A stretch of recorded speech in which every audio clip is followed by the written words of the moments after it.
ദേശീയപാത യാത്രകൾക്ക് ഇനി ടോളിന് പകരം വാർഷിക പാസ് വരുന്നു. 3000 രൂപയ്ക്ക് വാർഷിക പാസ് എടുത്താൽ 200 തവണ ടോൾ നൽകാതെ യാത്ര ചെയ്യാം.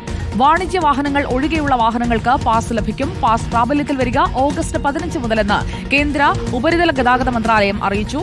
ആദിൽ പാലോട് നമുക്കൊപ്പം. ആദിൽ പാലോട്, ഓരോ തവണയും കടന്നു പോകുമ്പോൾ കൊടുക്കേണ്ട തുക വെച്ച് നോക്കുമ്പോൾ ഈ വാർഷിക പാസ് ലാഭകരമാണോ ഇടയ്ക്കിടെ ദീർഘദൂര യാത്രകൾ ചെയ്യുന്നവർക്ക്? ഉറപ്പായും ലാഭകരമാണ് എന്നുള്ളതാണ് ആപേക്ഷികമായി താരതമ്യം ചെയ്യുമ്പോൾ മനസ്സിലാക്കാൻ കഴിയുന്നത്. വളരെ പ്രധാനപ്പെട്ട ഒരു തീരുമാനമാണ്. മാസങ്ങളായി ഇത് സംബന്ധിച്ചുള്ള ചർച്ചകൾ ഉണ്ടായിരുന്നു.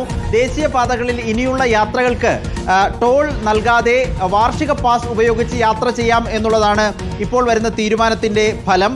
3000 രൂപയാണ് വാർഷിക പാസിന് ഒരു വർഷം യാത്ര ചെയ്യാനായി നൽകേണ്ടി വരിക. ടോൾ നൽകാതെ യാത്ര ചെയ്യാം. 200 തവണ ടോൾ പ്ലാസകൾ വഴി കടന്നു പോകാനാകും എന്നുള്ളതാണ് കേന്ദ്ര ഉപരിതല ഗതാഗത മന്ത്രാലയം അറിയിക്കുന്നത്. വാണിജ്യ വാഹനങ്ങൾക്ക് ഈ പാസ് ലഭിക്കില്ല. ഇതൊഴികെയുള്ള കാറുകളും ജീപ്പുകൾക്കും വാനുകൾക്കുമെല്ലാം ഈ പാസ് ലഭിക്കുമെന്ന് കേന്ദ്രം അറിയിക്കുകയാണ്.